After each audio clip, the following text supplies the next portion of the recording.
My name is Taylor Edwards. I play Christopher. I'm Erica Benedict, and I play Judy, Christopher's mother. My name is Donald Fleming. I play Ed, Christopher's father.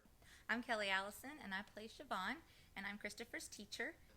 So Christopher is probably the most difficult character I've ever played, in terms of the fact that I want to be really authentic with this role. I want to be very respectful with this role.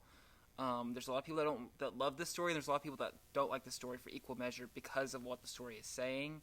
And so for me, what I try to do is I try to treat him both as an individual, who is he, just as a human being, and then I also try to be really careful about, learning about, how does autism affect how he behaves in some ways. Vaughn, she's really the narrator of the story in a lot of it, and so when she's speaking a lot of her lines, she's actually speaking what's in Christopher's head. Mm-hmm.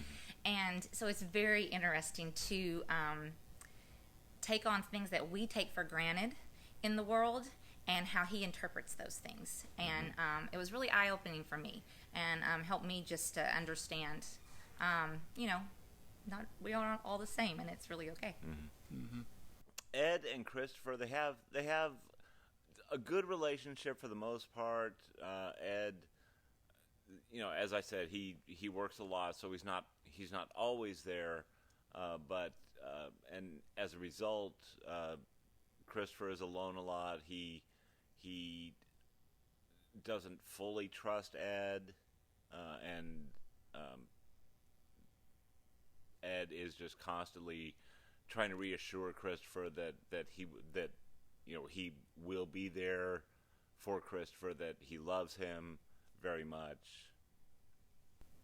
One thing I want to mention about the 2020 show is, interestingly enough, the version that we were rehearsing in 2020 was a much more serious version. Mm-hmm. I think that it was very somber and very intense. And what I find interesting is that this 2022 version, it's almost as if we're just excited to be out in the world again.